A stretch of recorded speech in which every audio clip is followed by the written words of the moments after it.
Ceci est un livre audio autogénéré par Google.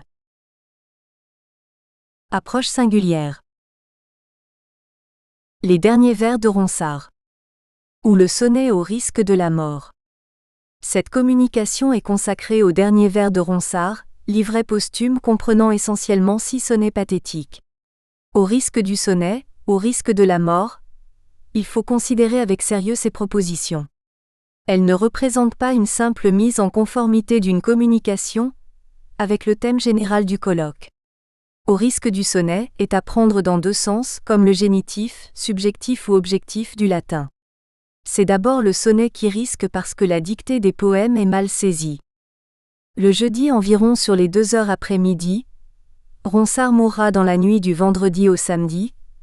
Comme sa chaleur naturelle commença à s'extinguer totalement, il commença à tomber en un assoupissement, auquel après avoir demeuré environ 1 heure de temps il se réveilla, et commanda que l'on priste la plume pour escrire ce qu'il nommera, et alors il récita 2 sonnets, l'un adressant à son âme. Le second estoit comme une espèce d'adieu qu'il disoit à toutes les choses caduques et périssables, et sur ce qu'il en vouloit encore nommer d'autres, il commenda qu'on lui reluste ce qu'il venoit de prononcer pour voir comme il les avoit escriptes, mais trouvant qu'il y avoit autant de fautes que de mots, pour ce que ceux qui les recueilloient sous lui estoient personne entièrement ignorante, cela le rebuta et le découragea.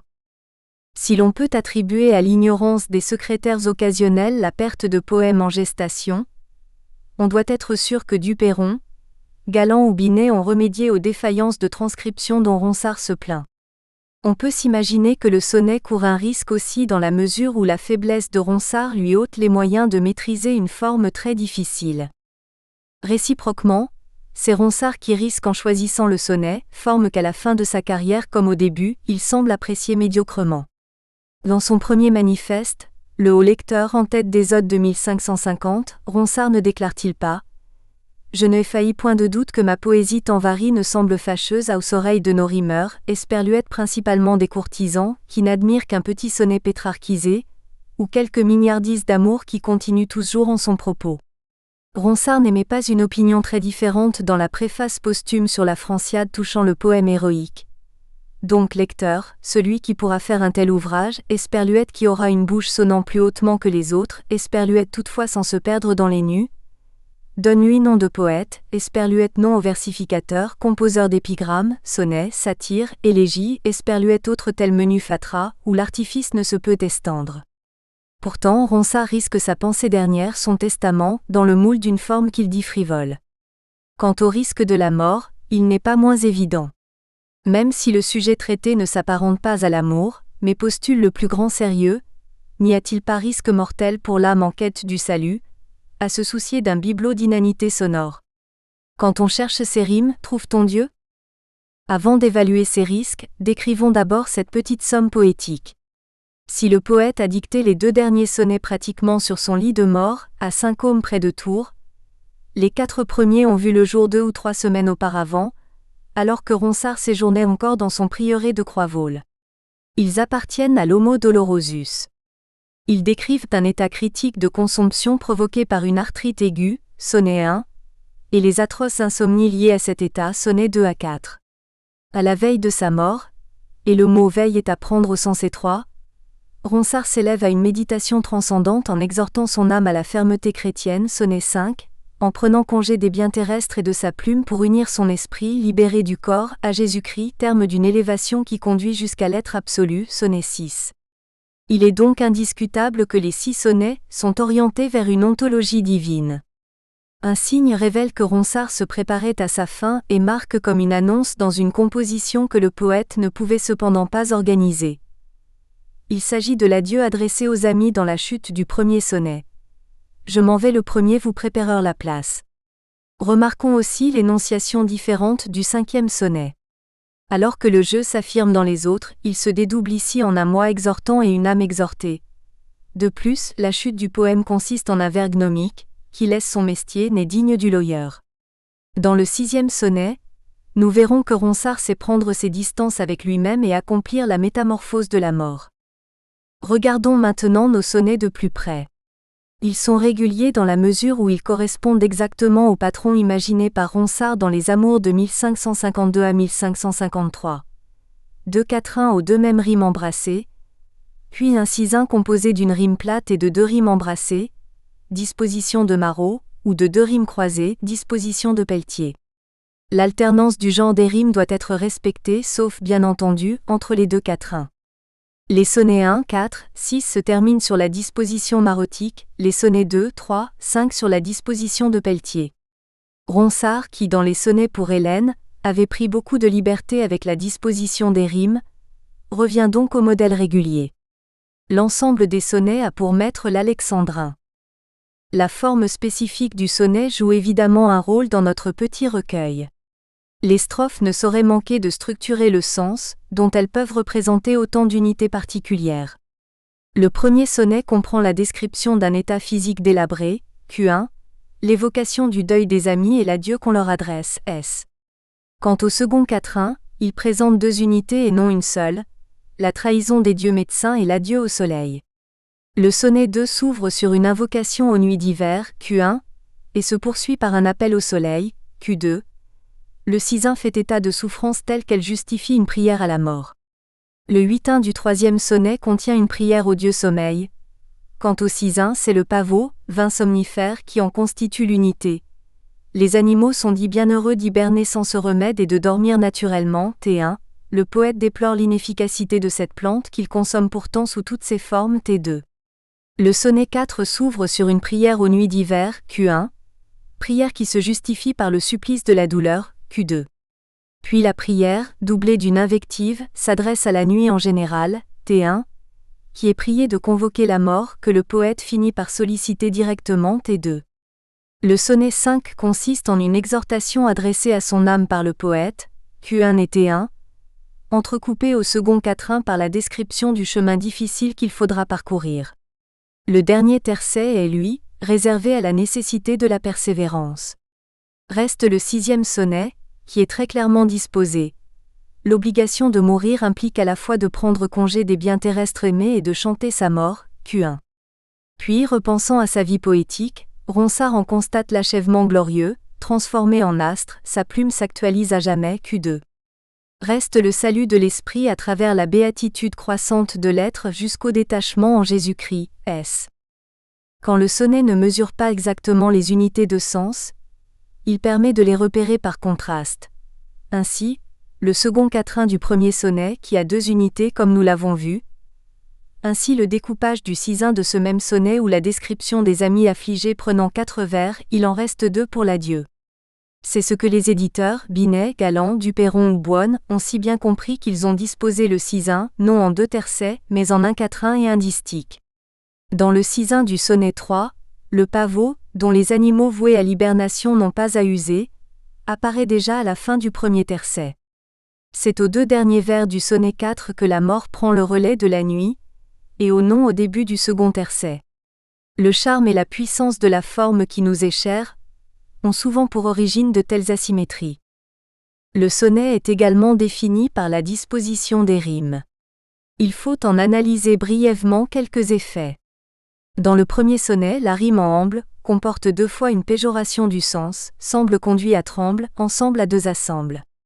Cette rima en encadre une autre, particulièrement chargée de sens négatif, de poulper, frapper, tromper et stouper. Cette tonalité mineure se prolonge à la charnière avec une même voyelle finale. Dépouiller, mouiller, avant que le sonnet se termine sur 2 rimes très différentes, l'une à la voyelle très ouverte, qui donne tout son éclat à la place recherchée, l'autre à la voyelle très fermée. Le sonnet 2 se caractérise par une rime B en heure, qui souligne des mots très forts comme fureur, douleur, malheur. La rime A, encadrante, appartient à des termes moins marqués, mais elle se prolonge et s'intensifie par le maintien des I dans les rimes D et E. Le son aigu de cri et supplie renforce évidemment le sens. Dans le sonnet 3, les mots à la rime du 8-1 se révèlent particulièrement percutants. Brume, rhume, mot à prendre au sens fort de rhumatisme incurable, consume, esprin, contraint, estin. On notera aussi le passage au grave à somme après un distique plus neutre, dormez, enfermé. Dans le sonnet 4, il est intéressant de suivre la voyelle E, ouvert. Elle est associée à 2 termes forts et négatifs. Bourrel, cruel. Elle résonne de façon plus neutre dans Elle est éternelle, elle retrouve avec un R substitué à un, les implacables enfer et fer. Les deux dernières rimes maintiennent cette tonalité négative, point et mort, pour l'adoucir toutefois symétriquement, confort, jointe, ce dernier participe paraissant dans le contexte lié à l'apaisement. On insistera sur la tonique A du 8-1 du sonnet 5, place s'apparente à espace et à masse peut-être aussi. Le mouvement s'ajoute à cette vision topographique, va, et sleva, voire trouva, puisqu'il s'agit de chemin. Il est particulièrement intéressant de constater que la voyelle la plus ouverte, la plus large, est associée à la voix étroite. Étroite mais glorieuse. J'examinerai plus loin le cas du sonnet 6. La portée des rimes est d'autant plus évidente qu'aucune syntaxe complexe n'en concurrence les faits. Rien n'est plus simple que la grammaire des derniers vers. Quand Ronsard a abandonné le style rhétorique des amours et s'est voué à un style naturel dans les continuations, il a multiplié les propositions dans la phrase et laissé de côté la période. Ce changement, peu sensible dans la subordination, qui reste présente bien évidemment, impose ses effets dans les propositions principales, qui sont en moyenne plus courtes, qui s'accumulent dans une strophe et que, plusieurs fois, aucune marque de jonction ne relie.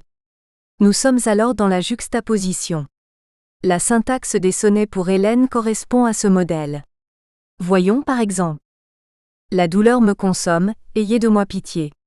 Vous n'aurez de ma mort ny profit ny louange, 5 ans méritent bien quelque peu d'amitié. Vostre volonté passe, esperluette la mienne ne change. Amour qui voit mon cœur voit vostre mauvestier, il tient l'arc en la main, gardez qu'il ne se venge. Dans les derniers vers, Ronsard accentue encore ses effets de juxtaposition et ce qu'on pourrait appeler le morcellement de la strophe. Voyons se multiplier les propositions principales, quelquefois reliées par une conjonction. Inquiet je ne puis en un lieu me tenir, j'appelle en vain le jour, esperluette la mort je supplie, mais elle fait la sourde, esperluette ne veut pas venir. S. 2 volume 12 à 14. Ou en simple juxtaposition. Apollon et son fils deux grands mestres ensemble, ne me sauroient guérir, leur mestier m'a trompé, adieu plaisant soleil, mon œil est estoupé, mon corps s'en va descendre où tous deux assemblent. S. 1 volume 5 à 8. Cette syntaxe dépouillée mime-t-elle l'univers de la souffrance au naturel, sans phrase pourrait-on dire, celui où tout se désassemble? Cette analogie est sans doute vraie quant aux propositions principales. Mais il ne faut toutefois pas négliger la pratique assez nourrie d'une subordination discrète et parfaitement liée. Par rapport aux continuations, les sonnets pour Hélène se caractérisent par le plus grand nombre de propositions objets, je dis que, et la diminution des circonstanciels. Dans les derniers vers, la subordination conjonctive se réduit au profit de la proposition relative et de la proposition participiale. Les chiffres parlent d'eux-mêmes. Nos 6 sonnets ne contiennent aucune conjonctive d'objet, 4 conjonctifs circonstanciels avec sujet et verbe conjugués par exemple, je n'ose voir mes bras que de peur je ne tremble, S. 1 volume 4. 4 conjonctifs circonstanciels à l'infinitif par exemple, pour chasser mes douleurs améin moi la mort, S. 4 volume 12, 19 relatives par exemple, vaisselle et vaisseau que l'artisan burine, S. 6 volume 2, et 11 participiales par exemple, je meurs les yeux ouverts, me tournant, me virant de droit et de travers, S. 2 volume 9 à 10. Donc, à la multiplication des propositions principales correspond la subordination la plus liante qui soit. Une relative avec son antécédent immédiat, une participiale qui représente une proposition liée sans heurts à la précédente. N'avons-nous pas là 2 traductions différentes mais complémentaires de la simplicité? Il faut essayer d'interpréter cette configuration stylistique d'un ensemble de sonnets.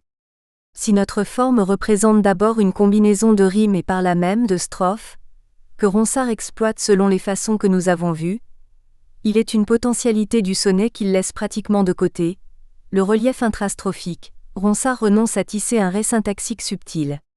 Fait-il prendre un risque au sonnet en n'exploitant pas toutes les possibilités offertes par celui-ci?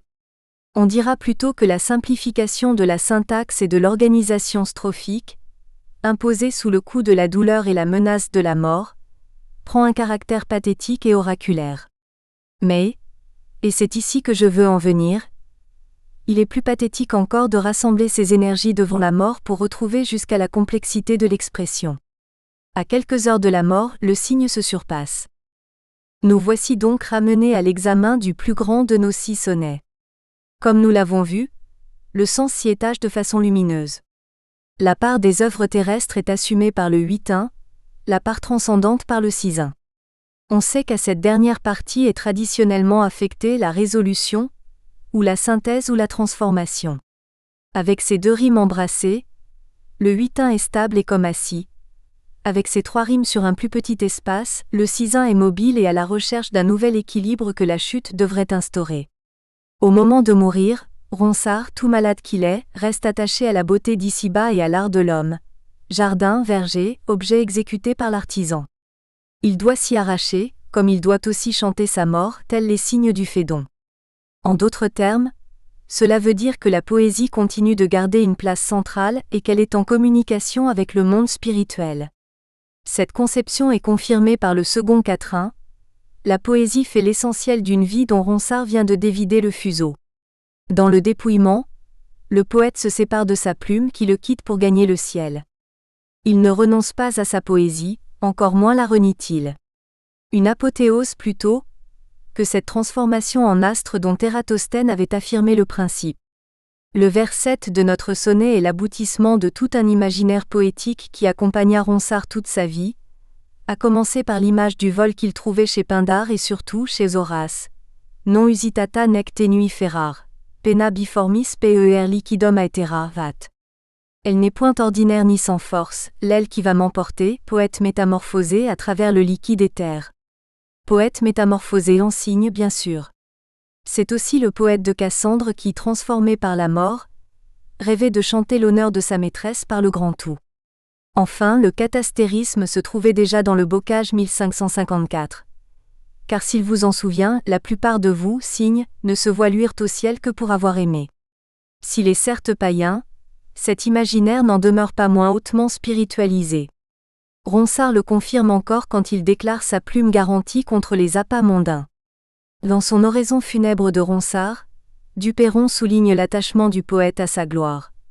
L'image de la gloire se présentoit éternellement devant ses yeux, et ne le laissoit reposer ny nuit ny jour, mais le ténoit en une perpétuelle inquiétude pour tâcher de parvenir à cette immortalité qu'elle lui promettoit.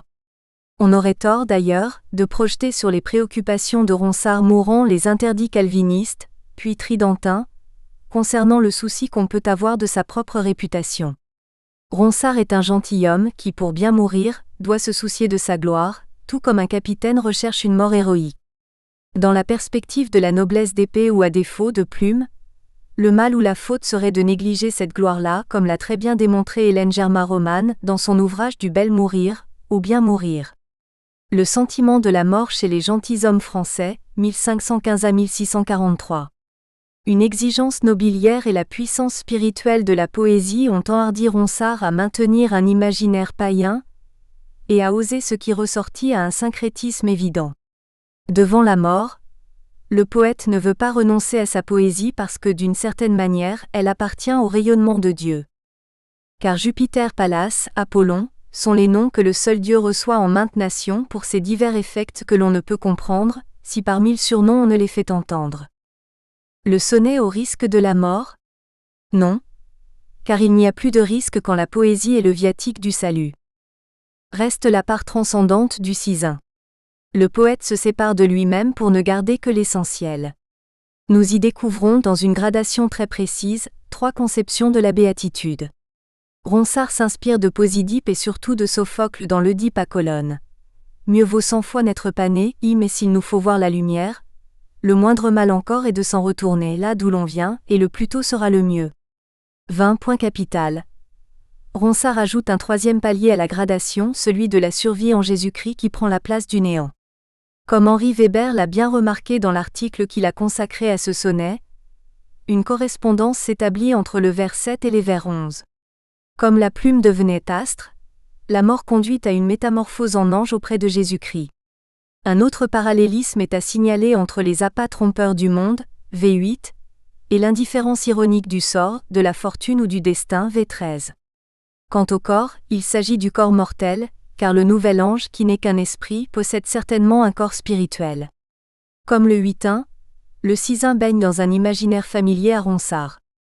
On pensera au sonnet des amours, je vais ous Brüsseler pour m'envoler aux cieux, où le cisin exprime de façon très sensible le sceau transcendant.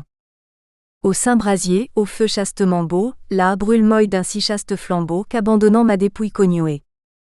Ne accent aiguté, libre esperluette nude, je vole d'un plein saut outre le ciel pour adorer là-haut, l'autre boltée dont la tienne est venue.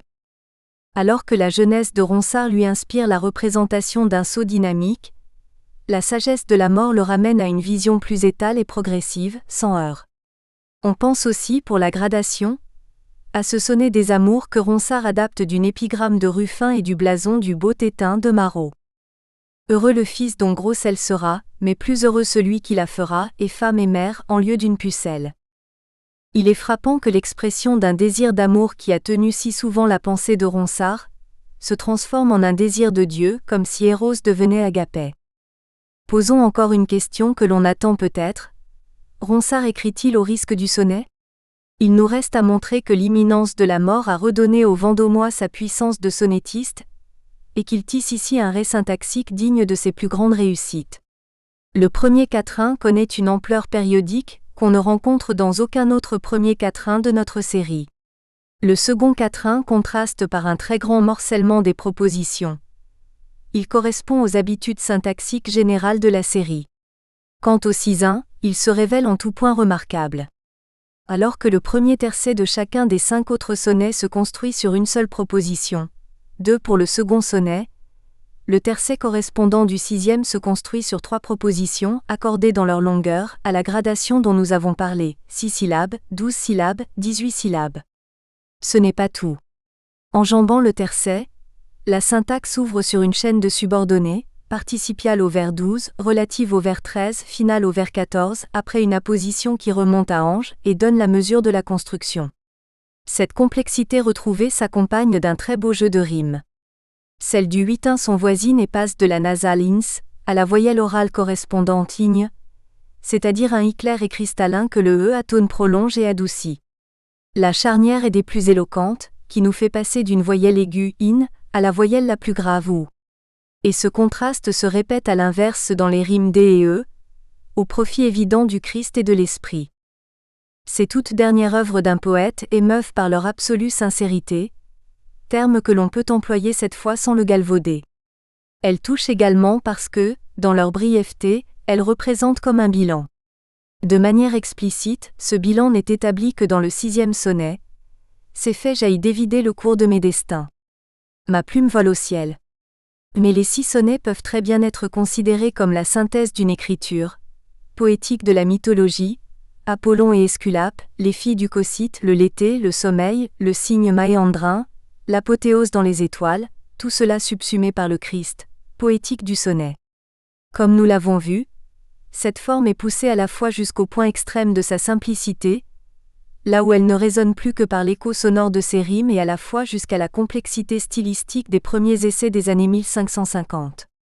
Après avoir usé très librement de la disposition des rimes, Ronsard revient dans ses derniers poèmes à la disposition qu'il avait lui-même, et peut-être sans le savoir, déterminée comme régulière. Dans ses critiques, Ronsard au fond, ne visait pas le sonnet en soi, mais l'usage qu'en faisaient certains versificateurs bien en cours. Il chérissait cette forme, comme le prouve la présence de ces recueils amoureux en tête de toutes les éditions collectives. Il n'est donc pas exagéré de dire que le sonnet représente le portique de l'œuvre. Ronsard a réussi l'exploit de ravir à la mort une force poétique qu'elle lui disputait. Moribond, il n'a pas fait courir le moindre risque au sonnet et l'a pratiqué dans sa forme la plus élaborée. Astre et ange, le poète a réussi son vol sans se démentir ni se renier, en plein accord avec le Dieu de Jésus-Christ qui peut prendre aussi sans la moindre impiété le nom d'Apollon. André Gindre, Saint-Blaise. Appendice. Les derniers, vers de Pierre de Ronsard gentilhomme, VANDOMOIS. À Paris, chez Gabriel Boine ou Claude Bruno à l'image Saint-Claude. MD 86. Reproduction des pages 6 à 11, 26. 1. Le naït plus que les eaux, un chelet ie semble, de charné, d'énervé, des mousses CLE accent aigu, de poulpé, que le trait de la mort sans pardon a frappé. 4. Le n'ose voir mes bras que de peur ie ne tremble. Apollon et son fils deux grands mestres ensemble, ne me sauroi guérir, leur mestier m'a trompé, adieu plaisant soleil, mon œil est estoupé. 81 Mon corps s'en va descendre où tous ceux deux assemblent. Quel Amy me voyant en ce point dépouillé, ne remporte au logis un œil triste et mouillé. 11 Me consolant au LICT et me baisant la face, en essuyant mes yeux par la mort endormie. Adieu chers compagnons, adieu mes chers amis. 14 Je m'en vais le premier, vous prépareur la place. 2. Méchante nuit Diouée, nuit fille de Cocyte, que la terre engendra dans Célade les sœurs, serpentes d'Alecton, esperluette fureur des fureurs, n'approchez de moi LICT ou bien tournez plus vite. Que fait-on ce soleil au giron d'Amphitrite? Le toy, languit accablé de douleur, mais ne pouvoir dormir c'est bien de mes malheurs. 8 Le plus grand qui ma vie est chagrine et dispite. 16 heures pour le moins meurt les yeux houeurs, me tournant, me virant de droit et de troeurs. 11 Sus l'un sus l'autre flanc tempeste, crie, inquiète ne puis en un lieu me tenir, j'appelle en vain le your, esperluette la mort supplie. 14 Mais elle fait la sourde, esperluette ne veut pas venir. 3. Donne-moi tes précènes sans ces yours que la brume fait les plus courts de l'an, ou de ton ramotin, dans le ruisseau d'oubli dessus mon front esprint. 4 Endors mes pauvres yeux, mes gouttes et mon rhume. Miséricorde ô Dieu ne me consume, à faute de dormir, plutôt soit-il contraint, de me voir par la peste ou par la fieur estin. 8 Qui mon sang déché dans mes veines allume. Heureux, 100 fois heureux animaux qui dormez, demi en vos trous sous la terre enfermés. 11 Sans manger du paillot qui tous les sens assomme, j'en ai y mangé. Les bœufs de son IEST oublieux en salade cuit, crue esperluette toutefois le somme. 14 Ne vient par sa froideur s'asseoir dessus mes yeux. 4. À longue nuit Diouée de ma vie bourrelle, donnez-moi patience, esperluette me laissez dormir, vostre non seulement, esperluette suer et frémir. 4 Me fait par tout le corps, tâte vous meste cruel. Le sommeil tant soit peu n'esouente de ses ailes, mes yeux tous yeux ouverts, esperluette ne puis affermir, paupière sur paupière, esperluette ne fait que gémir. 8 Souffrant comme ixionne des peines éternelles, vieille véhémbrée de la terre, un soir l'ombre d'enfer, tu m'as ouvert les yeux d'une chaîne de fer. 11 Me consumant au LICT, navré de 1000 pointes, pour chasser mes douleurs à Méine moille la mort, à mort le port commun des hommes le confort. 14 Viens enterrer mes moyeux t'en prie à mains iointes. 5. Quoi mon ameux, dors-tu engourdi en ta masse? La trompette a sonné, serre bagage, esperluette va le chemin 10 heures accent aigu que Jésus troua. 4 Quand tout mouillé de sang racheta Nostreras. Ces VN chemins fâcheux bornés de peu d'espace, tracés de peu de gens que la ronce pawa ou le chardon poignant s'éteste et sloa. 8 Prennent courage pourtant esperluette ne quitte la place. N'appose point la main à la mancine, après, pour ficher ta charrue au milieu des guérets. 11 Retournant coup sur coup en arrière t'avoue, il ne faut commencer ou du tout s'emploir, il ne faut point mener, puis laisser la charrue. 14 Qui laisse son mestier n'est digne du loyeur. 6. Il faut laisser maison et verger et jardin, vaisselle et vaisseau que est l'artisan burine, et chanter son obsèque en la façon du cygne. 4 Qui chante son trépas sur les bords moéandrins. C'est fait les deux idées secours de mes destins, jaïvescou, les rendu mon nom assez insigne, ma plume vole au ciel pour estre quelques signes. 8 Loin des appâts mondains qui tropent les plus fins. Heureux qui ne fut donc, plus heureux qui retourne en rien comme il estoit, plus heureux qui séjourne. 11 D'homme fait nouvel ange auprès de Jésus. Laissant pourrir sabbat sa dépouille de Bohou, dont le sort la fortune, esperluette le destin se yohou. 14 Francs des liens du corps pour n'estre qu'un esprit. Le monument à l'épreuve de l'envie. Dans les sonnets de Shakespeare. Les sonnets de Shakespeare ont souvent fait l'objet d'études qui les replacent dans la tradition néo-pétrarchiste, qui connut son apogée en Angleterre à la fin du XVIe siècle.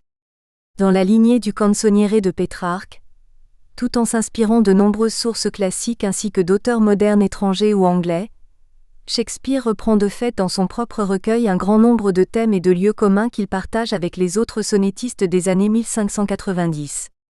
On divise généralement les sonnets en 3 groupes, selon l'identité des personnages auxquels ils semblent consacrés. Les sonnets 1 à 126, adressés à un jeune homme qui incarne une image, vite dévoyée, de la perfection néo-platonicienne. Les sonnets 127 à 154, qui décrivent une dame brune, dont les yeux n'ont rien du soleil et les cheveux sont comme de noirs fils de fer, sonnet 130. Enfin, un 3e groupe qui voit apparaître un personnage qu'on appelle généralement le poète rival, dans les sonnets 21, 29 est la série qui s'étend du sonnet 78 au sonnet 87. Ces personnages sont liés les uns aux autres par plusieurs relations triangulaires. Ainsi, le locuteur et le jeune homme semblent partager le lit de la dame brune. Ce même locuteur est aussi dans une relation de compétition avec le poète rival pour obtenir l'amour, la protection et peut-être les faveurs du jeune homme. S'il est possible de lire les sonnets dans le contexte de la tradition néo-pétrarchiste et anti-pétrarchiste et du renouveau d'intérêt pour le néoplatonisme, ils montrent l'influence d'autres sources. Au premier rang d'entre elles, on trouve les Antiquités de Rome de Du Bellay, traduites par Edmund Spenser sous le titre The Ruin of Rome, ainsi que l'imitation que Spenser en fait dans son recueil The Ruin of Time, tous deux publiés en 1591. C'est avec ces sources à l'esprit que le critique A. Kent Yet, dans un article de 1983, offre une lecture différente des sonnets comme appartenant à la tradition des memento mori ou méditations sur le thème de la mutabilité et de la mort. David Kaoula reprend cette idée dans un essai où il décrit le locuteur comme créant avec la figure du temps, un antagoniste puissant contre lequel affirmer la force et la constance de son amour. Mais ses études consacrées à la faux recourbée, sonnets sans cesse du temps dans le recueil ignorent un aspect important du pouvoir de destruction qui lui est attribué dans l'Antiquité et à la Renaissance, son lien avec la notion d'envie. En fait, chez les anciens comme à la Renaissance, l'œuvre dévastatrice du temps est fréquemment représentée par la figure allégorique de l'envie. Le temps, tel un être envieux et calomniateur, condamne à l'oubli les actions des hommes. Chez des auteurs comme Horace et Ovide, tous deux sources des sonnets, la force d'anéantissement de l'envie sert de moteur à l'écriture qui devient un moyen d'ériger en vers une forme de sanctuaire à la grandeur en général, y compris la leur. Les contemporains de Shakespeare, Edmund Spenser et Ben Jonson, suivent explicitement leur modèle antique en concevant leur propre poésie comme un monument contre les ravages de l'envie.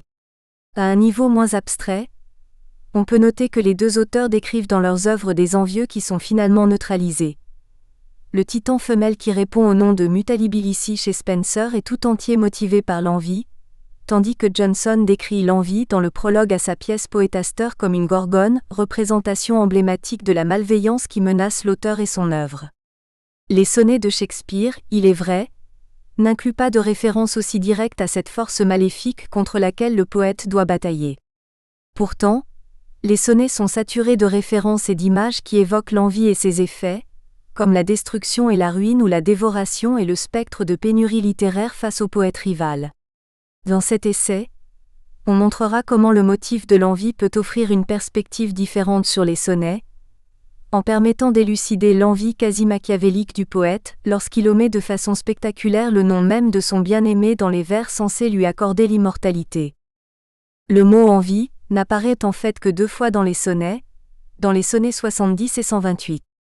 Dans le sonnet 128, adressé à la dame brune, le mot est utilisé de manière assez banale pour désigner le désir de l'amant de posséder pour lui seul les faveurs de sa maîtresse.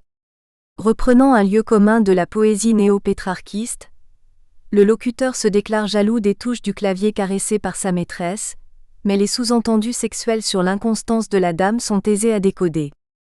How oft went to my music playest upon that blessed wood whose motion sons? With the sweet fingers went to gently SWYST, the weary concord that minir confounds, do a envie those jack that nimble lippe to kisser the tender inward of the hand, sonnet 128, 1-6. Que de fois, quand tu viens jouer, toi ma musique, sur ce bois bienheureux dont l'agitation sonne sous tes chers doigts, quand l'accord métallique régi par ton pouvoir mon oreille confond, ai-je envié la touche agile qui s'élance pour de ta tendre main baiser l'intérieur. Trad. Fusier. La traduction de fusier manque ici le sous-entendu, puisque l'anglais dit du poète amant qu'il « envy those jacks that nimble lip, to kiss the tender inward of the hand ». Le jeu de mots sur Jacques, à la fois touche d'un instrument mais aussi prénom masculin et de là, nom générique pour désigner familièrement un homme, ici au pluriel, introduit évidemment l'idée d'infidélité et de jeu sexuel avec partenaires multiples. En revanche, dans le sonnet 70, le mot renvoie à une notion plus abstraite, plus allégorique de l'envie, et désigne la menace que représente l'envie lâchée dans le monde. That two are blamed shall not be the defect, for slanders mark was ever yet the fair. For canker this the sweetest buds does love, and to present a pure unstained prime. Thou hast passed by the ambush of young day, either not assailed, or victor being charged, yet this thy praise cannot be so thy praise, to tie up envy evermore enlarged. Sonnet 70, 1-2, 7-12. Mais que tu sois blâmé ne te rend point coupable, car toujours calomnie a visé les plus beaux. Au plus tendre bourgeon le ver son plaisir trouve, et n'es-tu pas toi-même un virginal printemps? Tu as su traverser les pièges du jeune âge, ou sans être assailli, ou vainqueur de l'assaut, mais n'espère en ce lot trouver tel avantage, qu'il enchaîne l'envie augmentant sans repos. Trad. Fusier. Le poète loue le jeune homme car il échappe indemne aux attaques de la calomnie, et des rumeurs circulant à son sujet. Mais il observe cependant que ces éloges sont impuissants à enchaîner ou à faire taire l'envie evermore enlarged, augmentant sans repos selon Fusier, mais qu'on peut comprendre comme qui se répand de plus en plus dans le monde. Cette référence à l'envie qui ne peut être enchaînée semble tirée de l'épopée de Spenser, The Faerie Queen, lorsque Spenser décrit le monstre au service l'envie et de la détraction, appelé The Blatant Beast.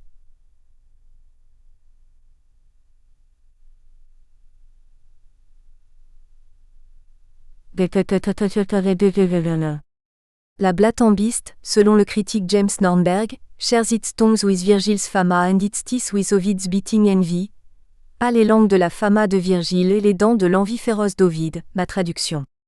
Elle est aussi plus précisément comparée à l'hydre, qui est associée à la période moderne à l'envie et est caractérisée par ses multiples têtes de serpent et sa nature indestructible.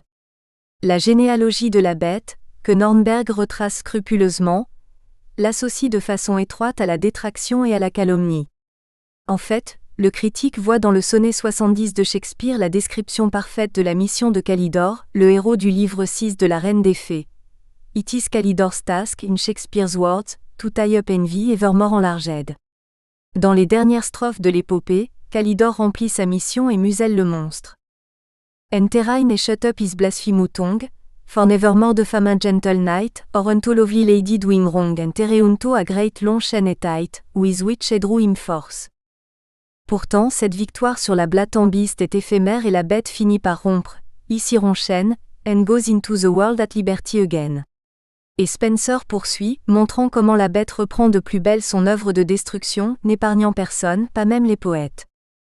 So now Aaron gets through the world again, and rages sore in each degree and state.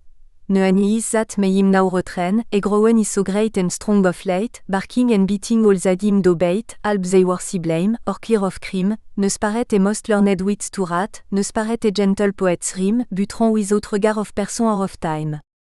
La bête chasse presque le poète de son propre livre, et devient en quelque sorte, en vertu d'une métamorphose symbolique, le titan femelle mutabilici, dont les chants constituent un point d'orgue à l'épopée. C'est donc par un détour par la Blatant Beast de Spenser, errant librement dans le monde, qu'il faut comprendre la référence à l'envie dans le sonnet 70. De manière singulière, Shakespeare détourne ici l'image spensérienne en attribuant la responsabilité de l'impuissance du poète à enchaîner l'envie, à la victime de l'envie elle-même. Le poète suggère en effet dans ce poème que pour qu'il soit son Calidore, et muselle la calomnie, il faudrait que le jeune homme soit plus vertueux.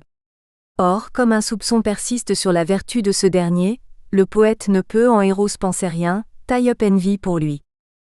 Yet this thy praise cannot be so thy praise to tie up envy, evermore enlarged, if some suspect of il masked not thy show, then to alone kingdom of hearts should owe. Sonnet 70, 11-14.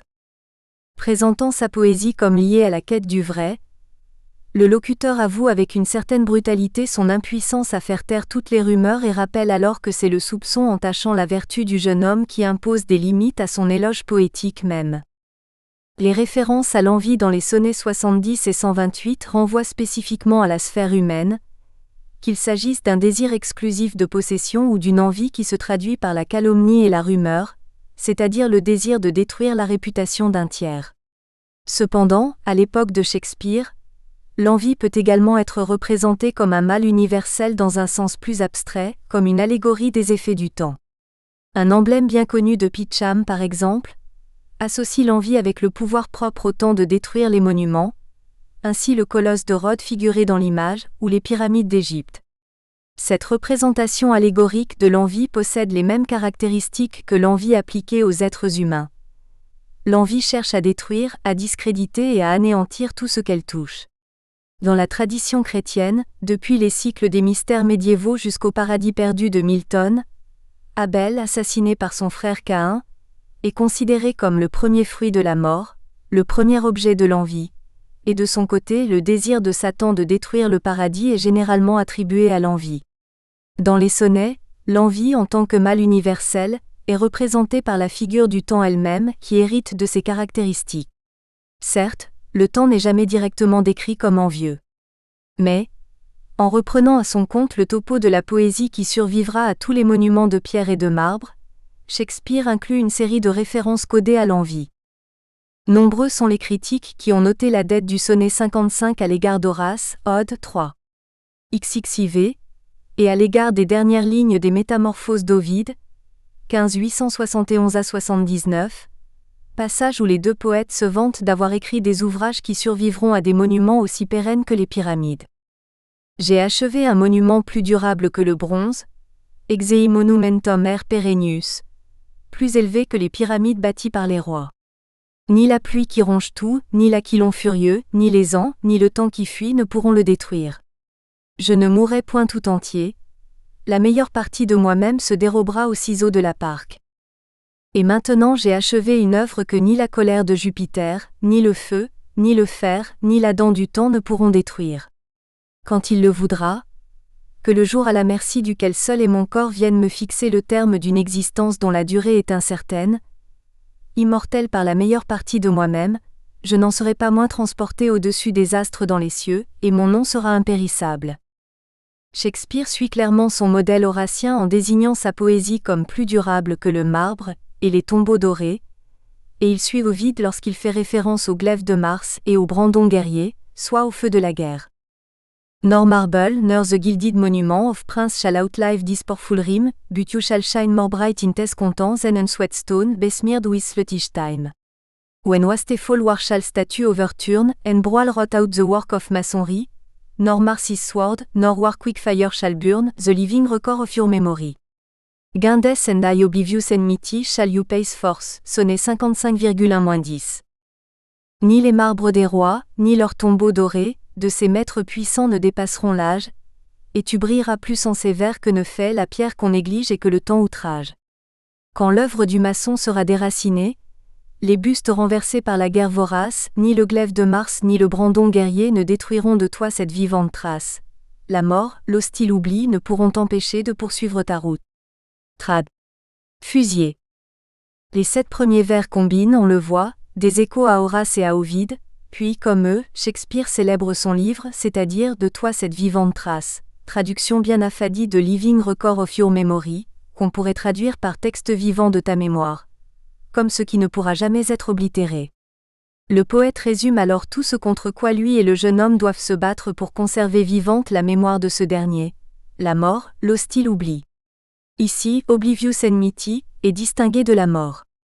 Mais que veut dire exactement cette expression de oblivious enmity ? Une certaine ambiguïté se fait jour. D'un côté, elle désigne un antagoniste qui oublie tout et ne garde aucun souvenir des actions passées.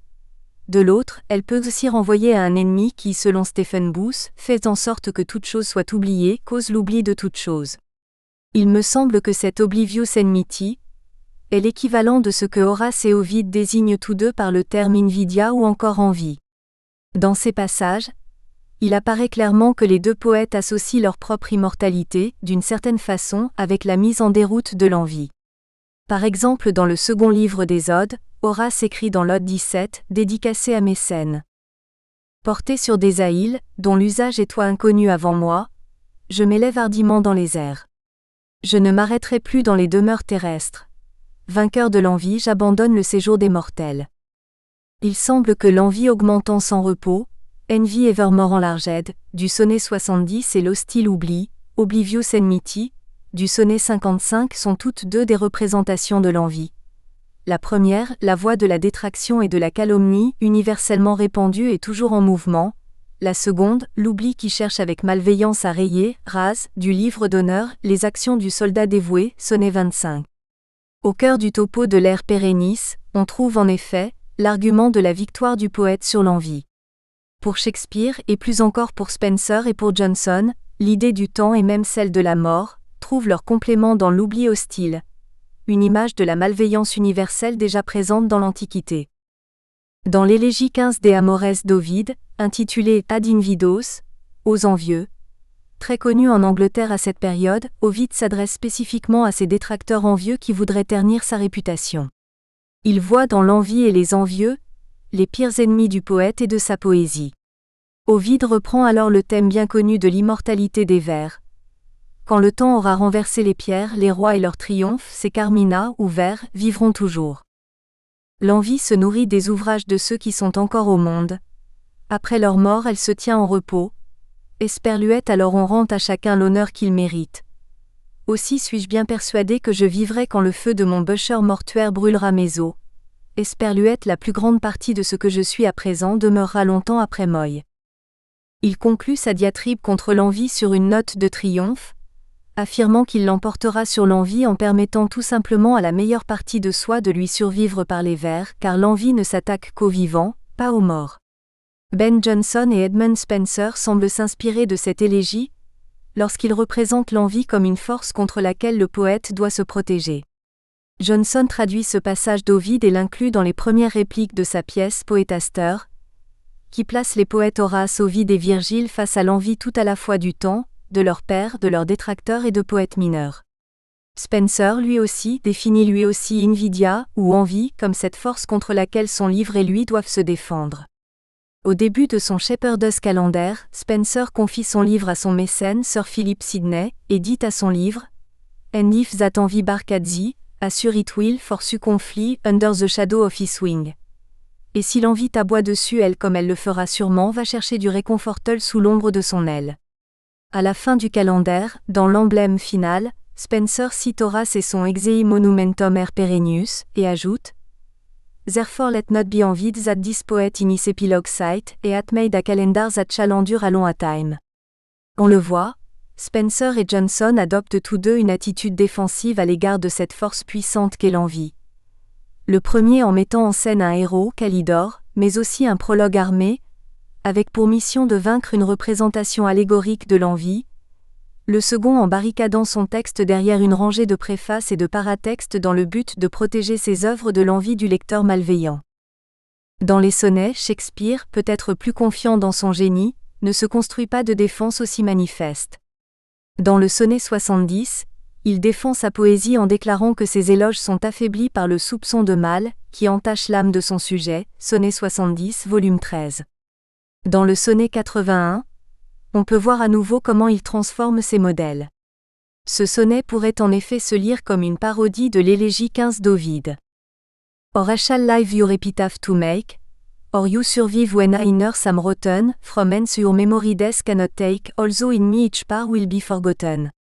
Your name from hence immortal life shall have, though I once gone to all the world must die, the earth can yield me but a common grave, when you untombed in man's eyes shall lie, your monument shall be my gentle verse, which eyes not yet created shall read. 81, 1-10. Où je ferai, vivant, épitaphe à ta gloire, où tu me survivras sous la terre pourrie. La mort ne peut détruire ici-bas ta mémoire, même si tout de moi doit tomber dans l'oubli. Ces vers rendront ton nom immortel sur la terre si je dois, disparu, mourir au monde entier. Le sol ne peut m'offrir qu'une fosse vulgaire quand dans les yeux de tous tu iras reposer.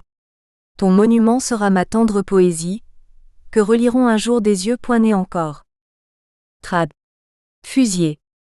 En fait, Shakespeare manifeste ici une forme d'envie dissimulée pour le jeune homme, qu'il va littéralement effacer du texte. Dans les 8 premiers vers, le poète alterne entre lui-même et le jeune homme, ou je, ou tu, comme s'ils étaient les deux parties d'un même moi, et il distingue une partie mortelle destinée à sous la terre pourrir, à être enterrée dans une fosse vulgaire et à être oubliée, tandis que sa partie immortelle, l'équivalent de la plus grande partie d'Ovide, survivra, trouvant dans les vers son monument. Dans ce sonnet, le poète voit le jeune homme et lui-même comme les deux parties d'un seul être humain selon un dualisme âme-corps strict. Et de fait, la fin du poème confirme cette impression. Alors qu'il semblait parler de deux personnes différentes, il apparaît que le locuteur parlait en fait de lui-même et de sa propre victoire sur le temps, mais il assimile le jeune homme à sa partie mortelle, tandis qu'à sa poésie revient le statut immortel.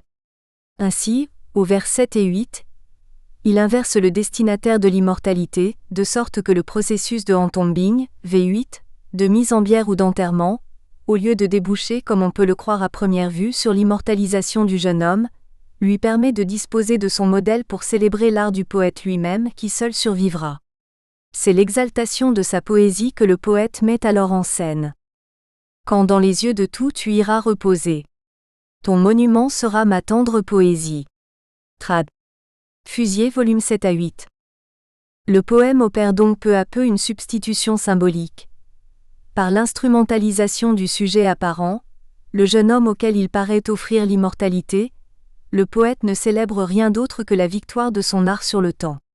Au lieu de l'immortaliser, il procède littéralement à l'enterrement du jeune homme dans sa poésie, récupérant pour lui-même ce qu'il feint de lui accorder.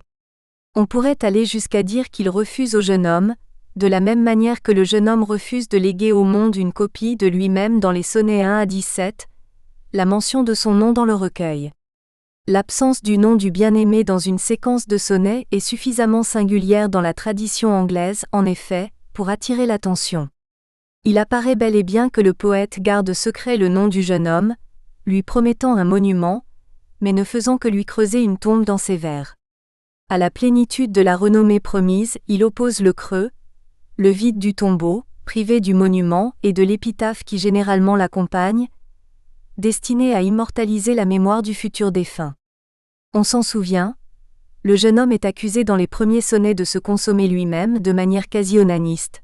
Mais toi qui à l'éclat de tes yeux te fiances, de ton propre élément ta flamme tu nourris. 1 volume 5 à 6.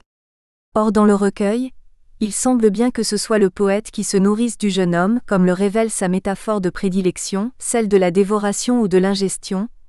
Tu es à mes pensées comme le pain pour vivre, trad. Fusier S. 75 volume 1. Notons que le choix de pain pour traduire food, nourriture, atténue quelque peu l'argument, so are you to my thoughts a food to life. Enfin, le poète renonce au jeune homme dans le dernier sonnet particulièrement sombre de la section qui lui est consacrée, S. 126. Il l'avertit que l'audit de la nature, que Fusier traduit par son compte, c'est-à-dire la facture, doit un jour être payé et il est clair qu'à ce moment, le poète abandonne son modèle à son sort de mortel, sans plus offrir aucun supplément d'immortalité par sa poésie. La rhétorique économique révèle dans sa nudité la réalité de l'échange symbolique auquel le jeune homme a failli, attirant sur lui les foudres de son poète, et celui-ci traduit son mépris en renonçant à lui dans un sonnet laissé à dessein semble-t-il incomplet puisqu'il lui manque le distique final, comme si le poète se désintéressait désormais de son sujet. Mais c'est dans le sonnet 62 que le poète révèle la nature de l'envie profonde qui l'amènera à effacer le nom du jeune homme pour mieux célébrer son art. Contemplant son reflet dans un miroir, il paraît condamner son amour-propre excessif. But when my glass sheweth me myself indeed, bitted and choked with stand antiquity, my own self-love quite contrary et read self, so self-loving war iniquity. Tis myself, that for myself a praise, painting my age with beauty of today. Sonnet 62, 9 à 14. Mais lorsque mon miroir à moi-même m'éclaire, le front battu, gercé par vieillesse tannée, lors cet amour de moi je lis tout au contraire, s'aimer soi-même ainsi serait iniquité. C'est donc toi, autre moi, que je loue à ma place, en peignant sur mes ans ta juvénile grâce. Trad. Fusier. Il semble se moquer de son péché d'amour-propre V1, et se décrit comme bitted and choked with stand antiquity. 62 volume 10. Le mot tanned suggère la peau tannée par les ans d'un homme d'âge mûr, et le poète semble dire que le jeune homme ne peut aimer un homme aussi vieux, hommage indirect à sa beauté à lui ainsi qu'à son jeune âge. Mais l'apologie est formulée de manière ironique, puisqu'en faisant l'éloge du youth, c'est lui-même, myself en deux mots, que le poète célèbre indirectement, tis myself, that for myself et praise. En faisant de l'autre un double de lui-même, il se retourne le compliment prétendument adressé à l'autre. En outre, le portrait au miroir que nous livre le poète repose sur une série de jeux de mots qui renvoient au statut d'auteur du poète. Tanned antiquity, en effet, pourrait évoquer une reliure ancienne, en cuir.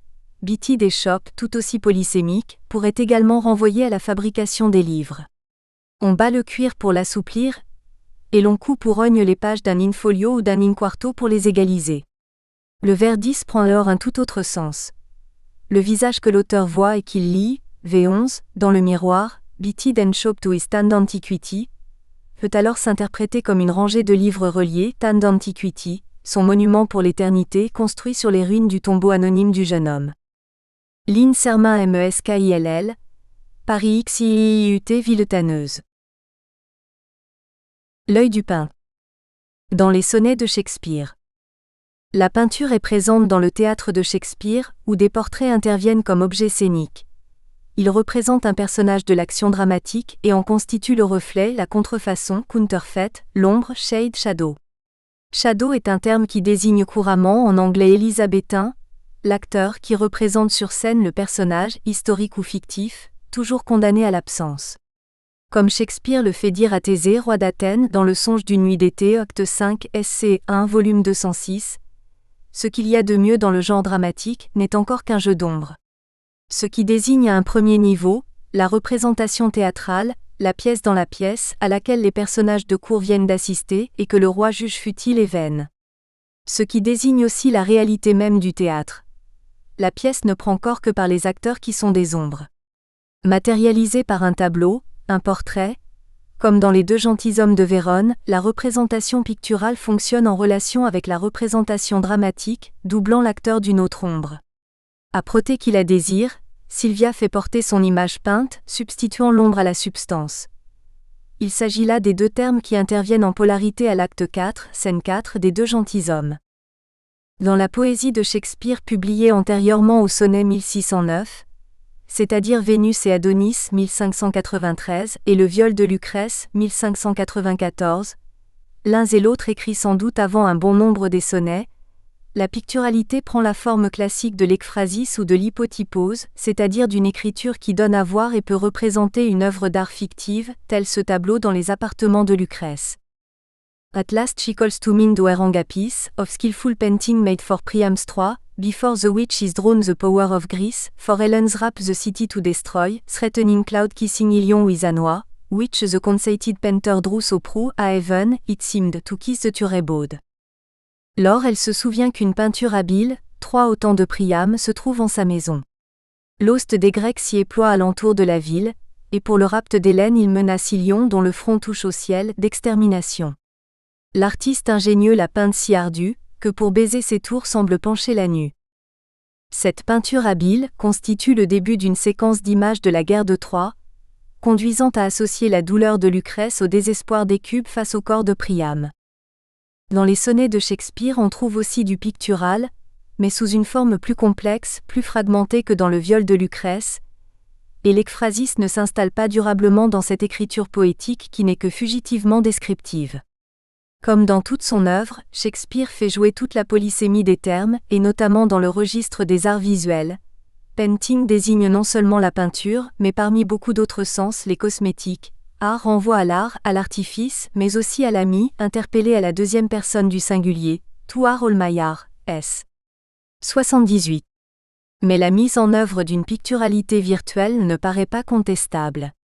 Le sonnet, comme on le sait, découpe une surface, l'encadre et cette surface invite à la lecture en tous sens. Ici intervient la forme spécifique du sonnet dit shakespearien, aboutissant à un distique, qui s'inscrit souvent comme une épigramme, clôturant par une pensée concise les figures concentrées dans les trois quatrains et en donnant une lecture réductrice. Le distique épigramme boucle le texte du sonnet, après le tissage d'images à l'œuvre dans les trois quatrains, sans épuiser le sens du sonnet, qui en dit plus, notamment par la convocation du registre visuel que sa clôture toujours concise, plus abstraite que visuelle. Pour tenter de cerner cette relation entre le poétique et le pictural, le lisible et le visible, il semble s'imposer de commencer par le sonnet 24, où la parole du poète inscrit l'œil du peintre, mon œil jouant au peintre. Il sera ensuite question des emblèmes de mort, où se reconnaît une tradition iconographique distincte. Cette étude aboutira au spectacle du monde, et à la relation entre les sonnets de Shakespeare et son œuvre dramatique. Dans le sonnet 24 on remarquera d'abord la conscience de l'écart entre l'écriture et la peinture, mon œil jouant au peintre. Une stratégie picturale est ici évoquée, mais ce n'est pas pour autant ut pictura poesis, car la peinture est convoquée dans une relation oblique à l'écriture. Mina yet played the painter and had stilled, the beauty's form in table of my art. My body is the frame wherein the held and perspective it is best painters are, for through the painter must use his skill to find where your true image pictured live, which in my bosom's shop is hanging still, that at his windows glazed with tin eyes. Now see what good turn eyes for eyes have done, mine eyes have drawn the shape, and tin for me, are windows to my breast, where through the sun delights to peep, to gas terrain on thee. Yet eyes this cunning want to grace their are, they draw but what they see, no not the art. Mon œil, jouant au peintre a dessiné la trace de ta beauté suprême au tableau de mon cœur. Mon corps lui sert de cadre et la maintient en place, et pour la perspective il n'est point d'art meilleur.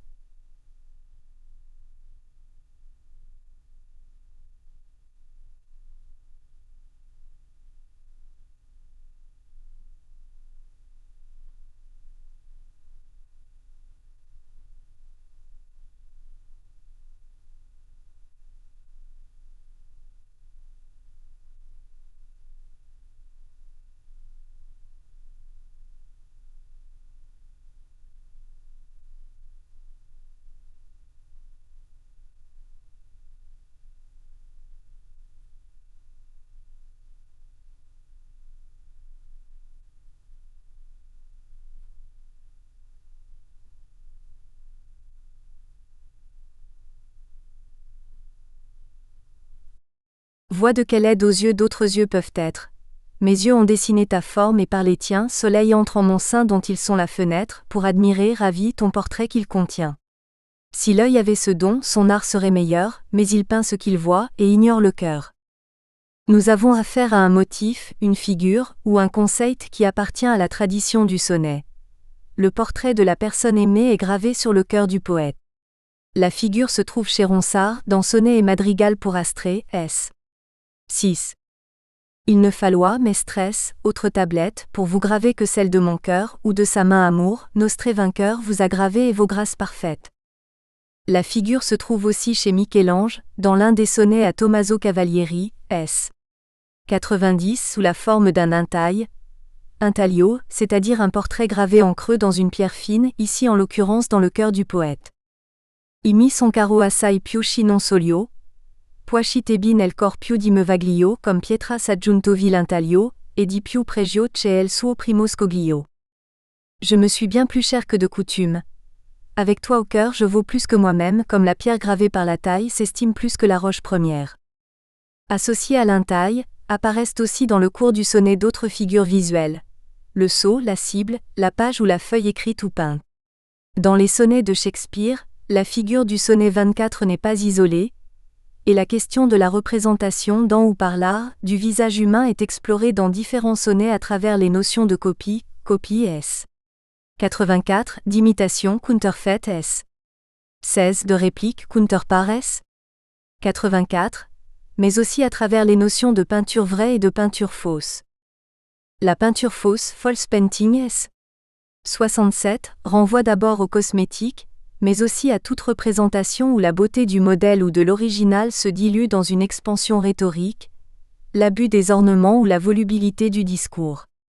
Cette question semble au cœur de la satire par laquelle, à l'intérieur des sonnets, Shakespeare s'oppose aux poètes rivaux, dont l'écriture dilue et dilapide la beauté de l'ami, S. 76. Why is my verse so barren of new pride, so far from variation or quick change? Why with the time do I not glance aside to new found methods and to compound strange? Pourquoi mes vers sont-ils vides de neuf prestiges, loin de prompts changements et d'évolution? Et pourquoi de mon temps les méthodes ne suis-je, mais fuis l'étrangeté des compositions? L'original dit new found methods. Les innovations volent à l'ami la beauté qu'elle lui restitue ensuite, S. 79, mais brodé à l'excès de riches commentaires, S. 85.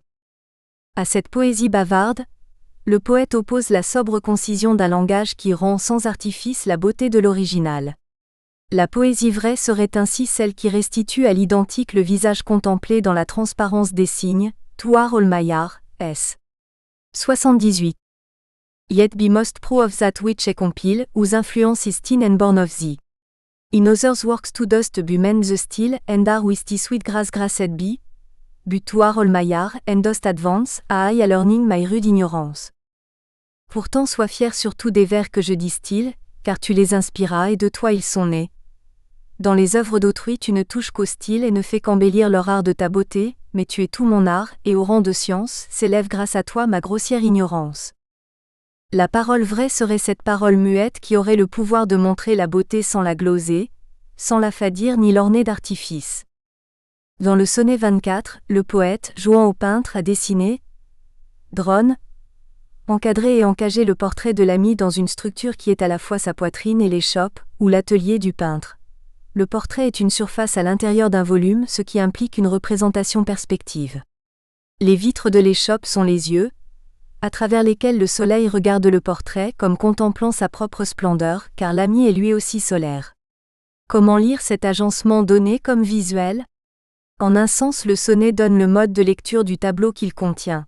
C'est une perspective dans un emploi spécifique de ce terme, qui désigne de façon récurrente chez Shakespeare une anamorphose, c'est-à-dire une représentation rendue méconnaissable, comme le crâne dans Les Ambassadeurs de Holbein, mais que l'on peut restituer avec un miroir courbe ou un regard hors plan.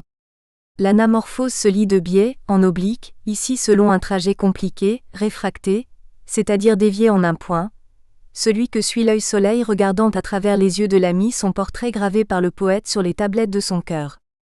Le sonnet 24 est d'une visualisation problématique. En son centre il renvoie à une image immobile et muette, et au distique final il aboutit à un constat d'invisibilité et d'illisibilité. L'essentiel est hors représentation. Dans la représentation, les emblèmes de la mort sont parmi les éléments les mieux visualisables. L'appellation est ici empruntée au livre de Gisèle Mathieu Castellani, Emblèmes de la mort, qui porte entre autres sur les livres d'emblèmes où sont juxtaposés sur 2 pages en vis-à-vis, une gravure ou figure et un texte qui la glose. Parmi eux elle mentionne les blasons de la mort de Holbein-Vosel, 1538, où le dispositif, 2 personnages richement parés, un écu orné d'un crâne, est à peu près le même que dans Les Ambassadeurs de Holbein. Il s'agit ici, à la différence des livres d'emblèmes, d'effets visuels dans l'écriture même. Dans le sonnet 103, le miroir où se reflète le visage de l'ami réalise cette peinture vraie à laquelle doit viser l'écriture poétique. Look in your glass and there appears a face that overgus my blunt invention quite, dulling my lines and doing me disgrace. Regarde dans ton miroir où paraît un visage, qui mon gauche talent surpasse de fort loin, rendant mon vers stupide et me portant ombrage. Le sonnet 62, dont les 2 premiers quatrains composent l'image illusoire du poète en jeune homme, se transforme à la bascule en autoportrait du poète en vieillard. But when my glass show me myself indeed, beaten and chapped with stand antiquity. Mais lorsque mon miroir à moi-même m'éclaire, le front battu, gercé par vieillesse tannée.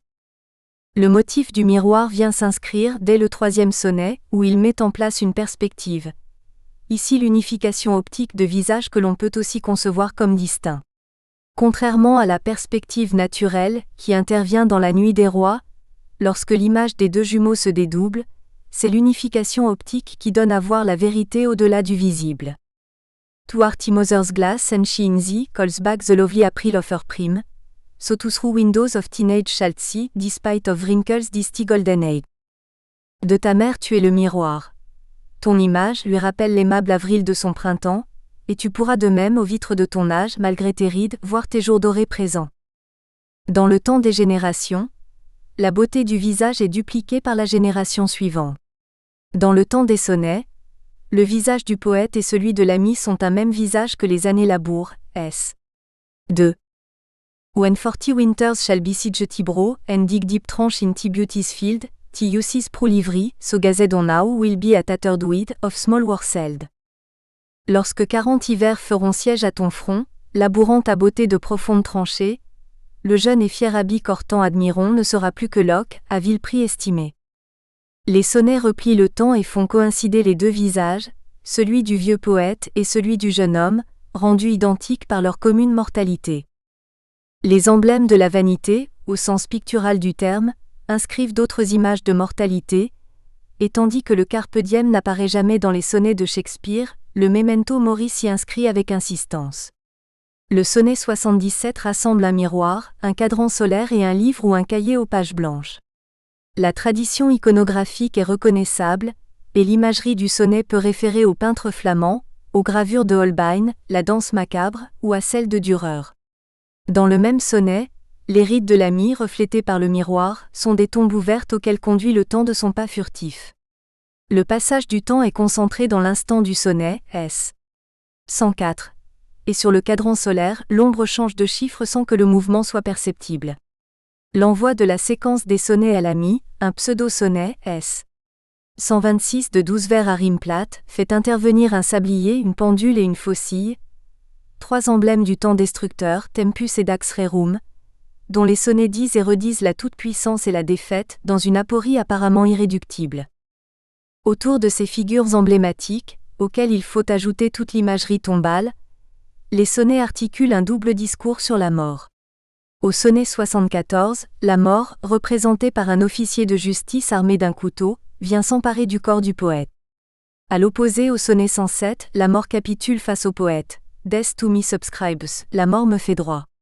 Mais la similitude avec le célèbre sonnet de John Donne, Death to shall die, est de pure apparence. Car le sonnet 107 ne mentionne d'autre forme de survie que la renommée posthume de ce que Shakespeare appelle ses pauvres vers, 10 pour rhyme. En outre, le sonnet 107 est probablement à double sens, car au premier vers, l'âme prophétique de ce vaste univers, rêvant d'événements futurs, fait écho à l'âme prophétique de Hamlet qui, en présence du fantôme, voit se confirmer l'horreur tragique qu'il a pressentie. Si les pauvres vers du poète constituent un monument plus dur que les reins, Exei monumentum er perennius, un monument désigne d'abord un sépulcre, et les sonnets sont le monument funéraire de l'ami dont il recouvre les surfaces multiples. Les sonnets composent aussi le tombeau du poète, parfois sans espoir de survie, ni pour le corps. Nous espérons que vous avez apprécié cet aperçu. Pour continuer à écouter ce livre audio sur Google Play Livres, utilisez le lien dans la description de la vidéo.